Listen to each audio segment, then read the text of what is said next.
Men sizlarga endokrin kasalliklar haqida ma'lumot beraman. Qandli diabetda bu holat shikastlangan tomirlar bo'ylab qon oqishi qiyinlashishi oqibatida yuzaga keladi. Raynaud sindromi bu tizimli kasallik, masalan, vaskulit yoki skleroderma fonida rivojlanadigan ikkinchi darajali holat.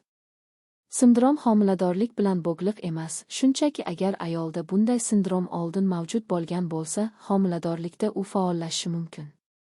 Sindrom tomirlar spazmi tufayli qo'loyoqlarda arterial qon aylanishining buzilishi bilan tavsiflanadi. Qo'l va oyoq barmoqlarining uchlari to'satdan uvishadi, soviy boshlaydi, terisi oqarib ketadi.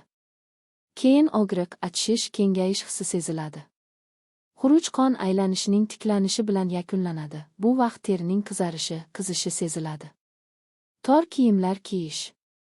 Tor manjet yoki yeng mushak va asablarning qisilishiga olib keladi. Qolaversa qo'llar shishganligi tufayli ilgari o'lchami mos bo'lgan kiyimlar ham torlik qilib qolishi mumkin. Sumkani yelkada ko'tarib yurish. Bu odat ham asablarning qisilishi, qon aylanishining buzilishiga olib kelishi mumkin. Qo'lning tunda uvishishi. Agar homiladorlikda uyqu paytida qo'llar uvishadigan bo'lsa, bu ko'pincha sog'liq uchun zararli holat emas.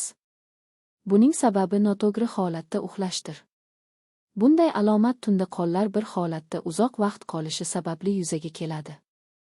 Qon tomirlari va asablarning qisilishi oyoq-qo'llarda qon aylanishi buzilishiga va sezgirlikning vaqtincha yo'qotilishiga olib keladi. Uyg'onib faollikka kirishgach uvishish ozozdan o'tib ketadi. Homilador ayollarda tunda qo'l uvishining jiddiyroq sabablari quyidagilar bo'lishi mumkin. Revmatoid artrit.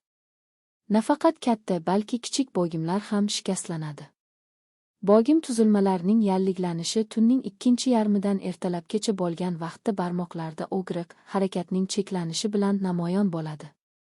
Ertalab barmoqlar odatiy ravishda bukilishi uchun ularni 30 daqiqa yoki undan ko'proq vaqt davomida qizitish talab etiladi. Tenosinovet bu kaft payi sinovial qinining yalliglanishli shikastlanishidir. Ko'pincha patologiya tunnel sindromi bilan birga kechadi. Natijada paresteziya, sezgirlik buzilishi rivojlanadi.